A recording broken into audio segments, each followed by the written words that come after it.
I am way too agreeable. What steps can I take to integrate my shadow and stop being a doormat?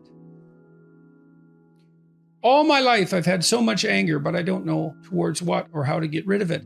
I've been through a few different types of therapy, and it's a bit better, but still takes me over from time to time. What advice do you have for me? I don't think that there's a better pathway to the shadow, let's say, than resentment.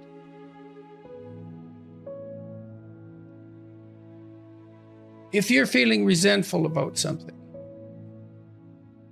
there's a shadow that reveals itself in two ways. One is, it's a pointer to your immaturity. You need to be more disciplined. You have set goals, hypothetically, and if you haven't, then you're under the sway of someone else, or you're undisciplined and unintegrated and incoherent, which is all shadow life in some sense. You're pursuing short-term impulsive goals because you haven't thought it through. You're pursuing goals that other people have established for you. You're not pursuing any goals at all because you're too nihilistic to believe that life has any purpose. All that's shadowy, let's say. But maybe you have set goals and now you're resentful about all the work that you have to do in order to acquire those goals, and maybe that manifests itself as a broad-scale critique of social structure. That's immaturity, and so you can delve into that and you can find out where you're still a spoiled child and hopefully take action to rectify that. Or you may find that you're being compelled to do something that violates your integrity, and you need to stand up for yourself and say something that you don't want to say. And then you may have to learn how to incorporate your anger into your actions so that you learn how to say no when you need to say no. And so that actually means that you're furthering your ethical pursuit as a consequence of integrating your shadow rather than deviating from it.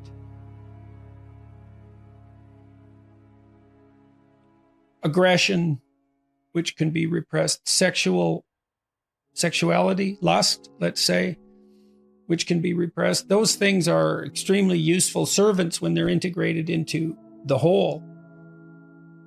If you're without aggression and anger and incapable of it, that doesn't mean that you're on a good path and that anger knocks you off it. That can happen, but it's much more appropriate and sophisticated to note that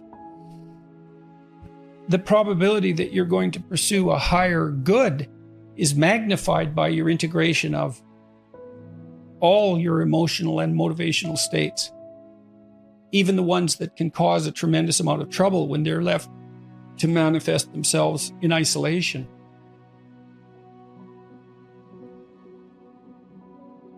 You're way too agreeable. Well, I would say you could practice saying what you really believe, that you can take a vow to tell the truth. And that will make you much less agreeable. Agreeable people are perfectly willing to sacrifice what they know to be the case to maintain short-term social harmony. And it's not so much that they repress what they think, it's often that they don't even allow themselves to fully realize what they think. So commitment to the truth can make an agreeable person, will stop an agreeable person from being a doormat. I mean, if you're in a relationship and the person is irritating you with something they've done, you might be highly motivated not to say anything about it because you want to keep the peace. You don't want to upset them. You don't want the conflict. That's all characteristic of high agreeableness. But once you decide to tell the truth, then if you're annoyed, you don't get to hide it. You don't get to assume you're right. You don't get to grab the person by the shirt collar and say, look, I'm annoyed and you're wrong. You get to say, I'm irritated about this situation and I need to think through that irritation to find out if I have a problem or if you have a problem, or if we both have a problem, or if it's a different problem altogether. But you can't hide the fact that the problem has made itself manifest. And so if you're agreeable, and you tell the truth about your emotional state, that will propel you out of that agreeableness by necessity. So, with regards to anger, I don't know towards what or how to get rid of it. Well,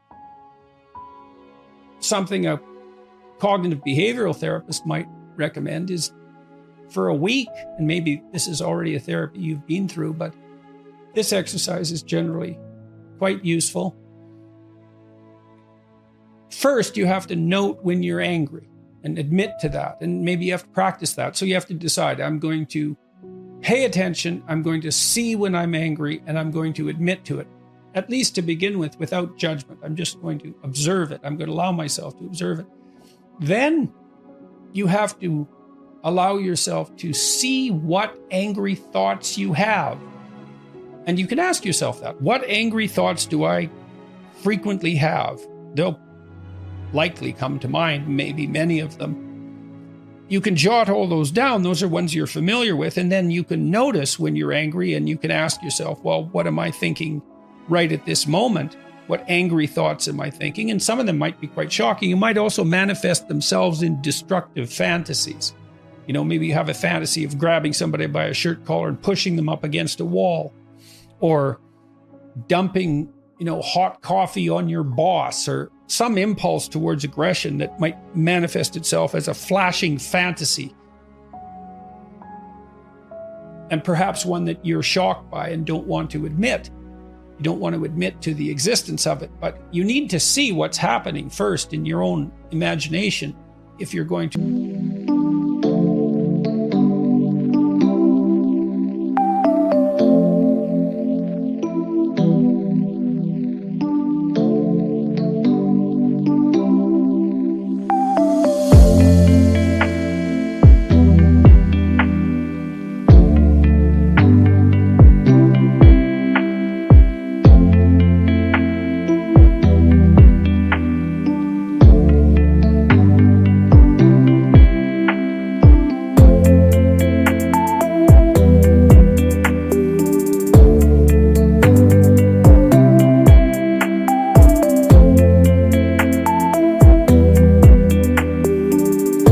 With it. It's also possible that a fair bit of the anger that you have is actually useful if you could just find out what it is and what it's directed toward. So the first tack is to explore the anger. What gives rise to it? What situations give rise to it? What people give rise to it? What are you doing when it happens? And what is the phenomenology of the anger? How does it make itself manifest in image, fantasy, and thought? And then now you have an anger inventory. Is anger in this situation warranted? What steps do I have to take in order to become less angry? And sometimes that might be an adjustment of an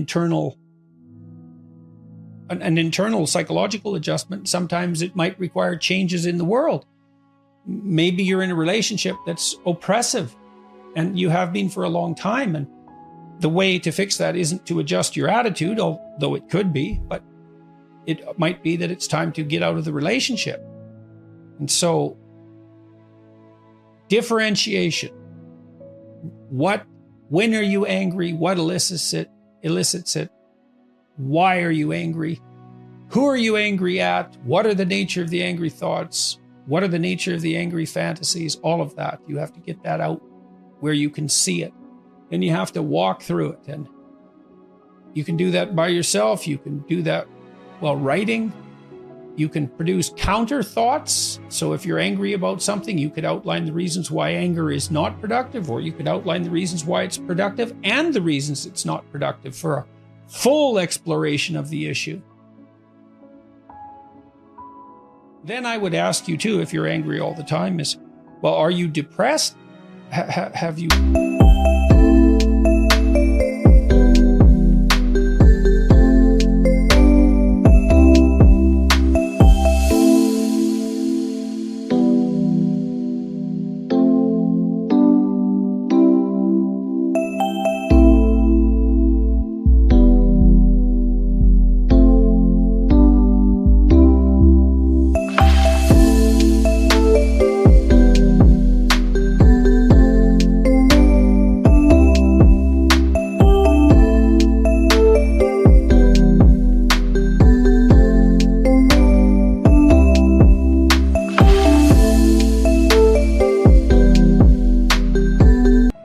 evaluated clinically if this is a major problem? Is it a manifestation of depression? Because anger is an underdiagnosed symptom of depression. Do you have well thought through goals and plans and strategies? All of that. That's a more comprehensive evaluation of your entire life. And maybe you have something to say or do that you're not saying or doing. It's highly probable. Most of us have that problem.